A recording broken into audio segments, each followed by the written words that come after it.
Welcome to All About Economics. This is the first episode of a complete course that will take you from the foundations of macroeconomics all the way through the world of finance and securities. And we begin with a story, because the most important idea in modern economics was born from a global catastrophe. For more than 100 years, almost every economist believed one simple thing, that the economy, left alone, will always heal itself. Then the 1930s shattered that belief and gave us a revolution. In this episode, you will learn what the old classical world believed, why it failed so catastrophically during the Great Depression, and how one man, John Maynard Keynes, rewrote the rules and taught governments how to fight economic crises. Let us begin at the beginning. Section 1. The classical world. For over a century, economic thinking was dominated by what we call classical economics. Its core belief was beautifully simple. If you leave the economy alone, the forces of supply and demand, the famous invisible hand of Adam Smith, will naturally solve any problem that arises. The market, in this view, is a self-healing machine. The government does not need to do anything, and in fact, any interference would only jam the gears of a perfect natural process. This was not a fringe idea.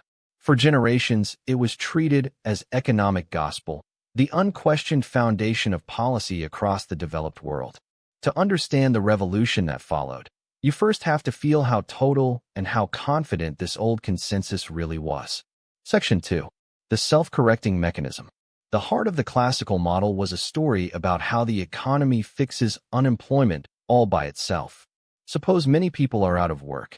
The classical economist says, no problem. High unemployment simply means there is a surplus of workers. And those workers, desperate for a job, will eventually agree to work for less. As wages fall, it becomes cheaper for companies to hire, so they start hiring again. Employment rises, the surplus disappears, and the economy returns to full employment on its own. The logic is elegant and self-contained. Flexible wages are the magic lever that always pulls the economy back to balance. As long as prices and wages can move freely, the classical world promised, mass unemployment can only ever be temporary. Section 3.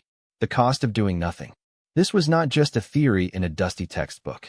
It dictated a strict, hands-off approach to policy, and sometimes the human consequences were devastating. Consider the Great Famine in 19th century Ireland. The government of the day was so devoted to the principle of non-interference that it hesitated to send food aid, fearing that doing so would distort the natural workings of the market. Faith in the self-correcting economy was so absolute that it overrode even catastrophe. Hold on to this point, because it captures the deep flaw the next decade would expose. A theory that tells you to do nothing in the face of collapse is comforting in good times, but it can be merciless when the machine actually breaks. Section 4. 1929. And then the machine broke.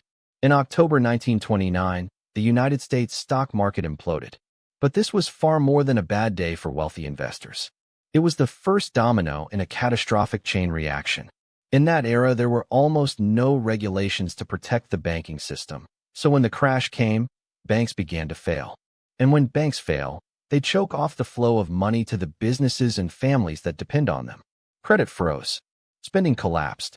The damage did not stay contained, and it did not stay in America.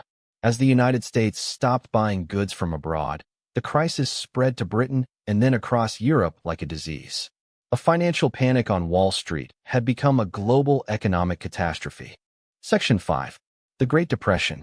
By the early 1930s, the situation was almost unimaginable. At its worst, the unemployment rate in the United States reached 25%. Let that sink in. 1 out of every 4 workers had no job. This was not a temporary dip that would clear itself in a season. It was a complete and total system failure that dragged on, year after grinding year. Families lost everything. Entire communities were hollowed out. And critically, wages did fall, exactly as the classical model said they would, yet the promised recovery simply never arrived. The self-healing machine was supposed to have kicked in long ago. Instead, the economy seemed stuck at the bottom of a deep, dark hole, with no natural force pulling it back out. Section 6. The theory fails the test. The Great Depression became the ultimate real-world experiment for classical economics. and the theory failed it completely. The model predicted that falling wages would restore full employment. Wages fell, and nothing happened. Why? Because the classical story missed something fundamental. When everyone cuts wages at once, workers earn less, so they spend less. When people spend less, businesses sell less, so they lay off even more workers, who then spend even less. Falling wages, instead of curing the slump, could actually deepen it, feeding a downward spiral of collapsing demand. The invisible hand had not gently guided the economy back to health. It had vanished. The old consensus, a century in the making, lay in ruins, and economics desperately needed a new explanation. Section 7. Keynes's insight. That explanation came from the British economist John Maynard Keynes. His revolutionary idea can be summed up in a single phrase: demand drives the economy. Keynes argued that total spending, what he called aggregate demand, is what determines output and employment in the short run. In a depression, the problem is not that wages are too high.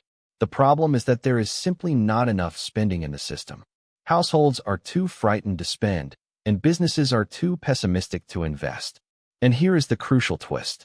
The economy can get stuck in this low-spending state, an equilibrium with high unemployment, and stay there indefinitely, because no natural force is strong enough to lift demand back up on its own.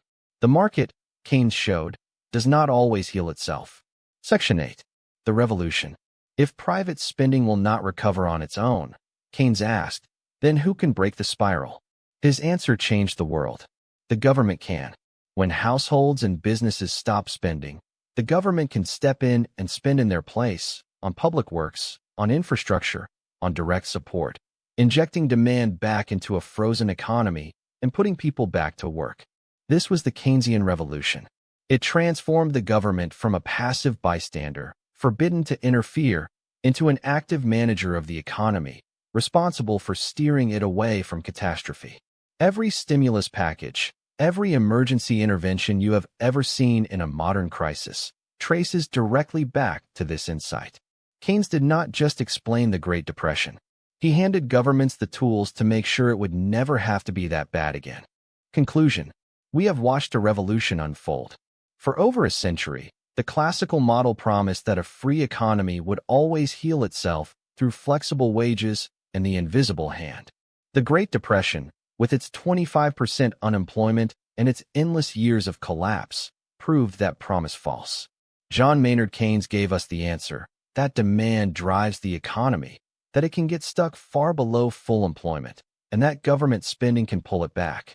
Everything we study in the rest of this macroeconomics track, the ISLM model, monetary policy, inflation, and the dramatic case of the Israeli economy, is built on the foundation Keynes laid. If this story sharpened how you see the economy, please subscribe to All About Economics and share it with anyone curious about how the modern world really works. In the next episode, we turn Keynes's insight into a precise tool, the ISLM model. See you there.